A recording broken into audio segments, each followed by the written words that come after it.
रे बताओ साली किसे कहते हैं? साली?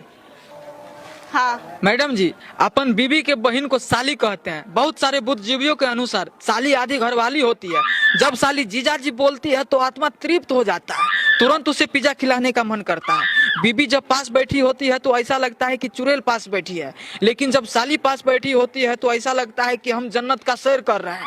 अतः हम कह सकते हैं कि पत्नी के द्वारा मिजाज गर्म करने पर जो लड़की हमारे माइंड को ठंडक पहुंचाने में मदद करती है उसे हम साली कहते हैं।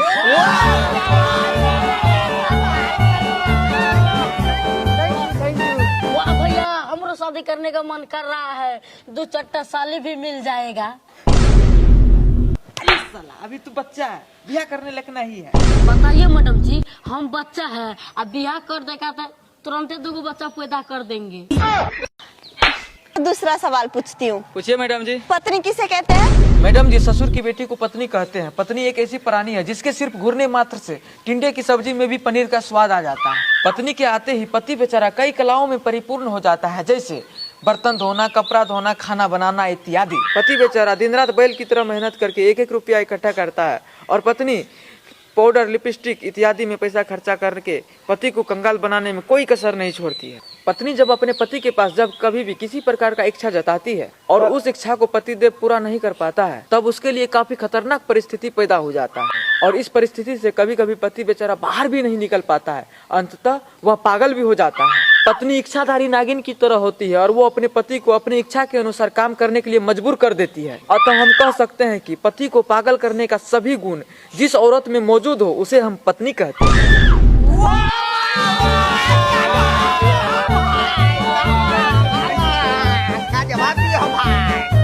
वाह भैया जी, क्या कमाल किए हैं, क्या जवाब दिए हैं। Thank you. अरे तू बहुत उछलता है, अभी तुझको सवाल कर रहे हैं। मैडम जी सवाल कीजिए, नहीं डरती हैं। अच्छा चल एक कविता सुनाओ। मैडम जी कविता सुनिएगा। हाँ। सुनिए। अब मुन्नी बदलाम होई डार्लिंग तेरे लिए, अब मुन्नी बदलाम होई डार्लिंग तेरे लिए। अरे चोट्टा, ये कविता है? सॉरी तू डांस करने लगा? अरे तुम दोनों इधर आओ। डांस करेगा डांस। बताओ तो गर्लफ्रेंड किसे कहते हैं?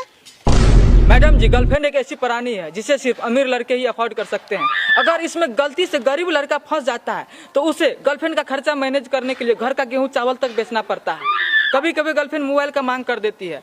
इस स्थिति में बॉयफ्रेंड के पास पैसा नहीं रहने पर उसे लोन पे फोन भी खरीद के देना पड़ता है और महीना महीना गर्लफ्रेंड का रिचार्ज भी करवाना पड़ता है। कभी कभी रिचार्ज का पैसा नहीं रहने पर बॉयफ्रेंड को अपने बाप के पैकेट